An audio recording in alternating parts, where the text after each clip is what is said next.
afternoon, everybody. Can you all hear me without this? Yes. Yep, very good. Please don't anybody who can hear me say that they would willingly swap with somebody who can't. Yes, Colin's absolutely right. My constituency was Anglesey, just across the water.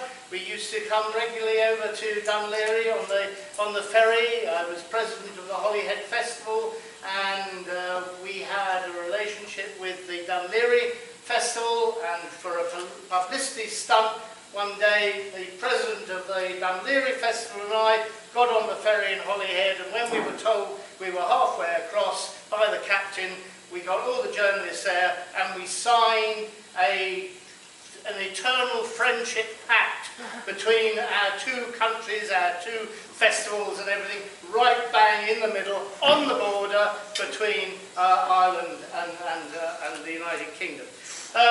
I'm not here to talk about Brexit. I can happily do so. Just to let you know that I am the secretary also, amongst other things, of the European Movement, which is the cross-party, pro-European organisation in the United Kingdom.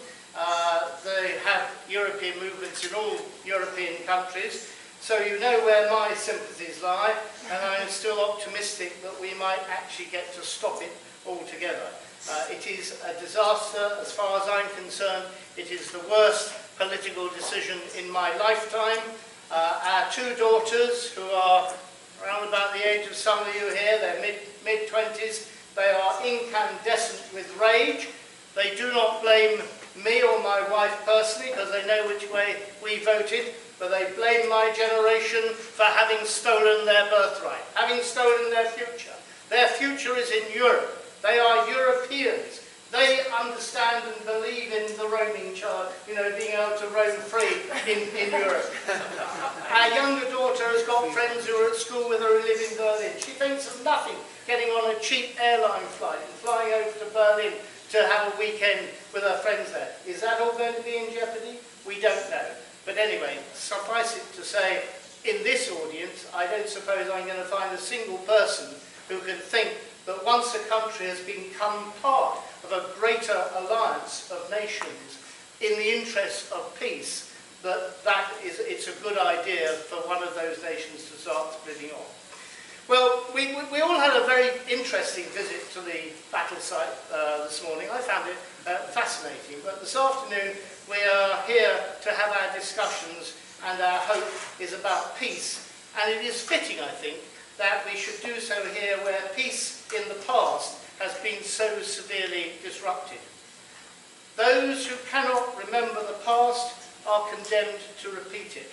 So George Santayana told us over a century ago. So it does behove us to see what lessons can be learned from the Battle of the Boyne and subsequent history. First, we need to look back before this historic European battle, and I call it that because, as you know, William's 36,000 men consisted of English, Scottish, Dutch, Danes and Huguenots, French Protestants, while James's 24,000 men, the Jacobites, were mainly Irish Catholics, reinforced by 6,500 French troops sent by King Louis XIV. In total, as you heard, those of you who were there today, the largest number of troops ever deployed on an Irish battlefield. Moreover, as you all know, this was a family affair. William was James's son-in-law, married to his daughter.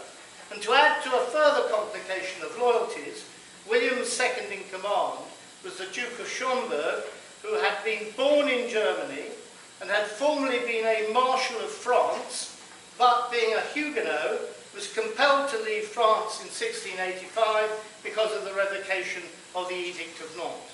For the Jacobites, the war was fought for Irish sovereignty, religious tolerance, for Catholicism and land ownership. The Catholic upper classes have lost almost all their lands after Cromwell's conquest, as well as the right to hold public office, practice their religion and sit in the Irish Parliament.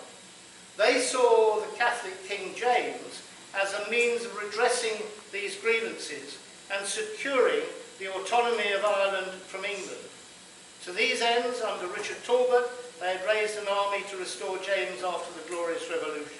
And by 1690, as most of you will know, they controlled all of Ireland except for the province of Ulster. Most of James II's troops at the Boyne were Irish Catholics, as I said, but there were also Scots-Irish Presbyterians fighting for it. It is a small wonder that the circumstances and the outcome of the conflict have continued to have resonance for the last 328 years. Now, I indulge myself often in the what-ifs of history. What if, for example, India had not been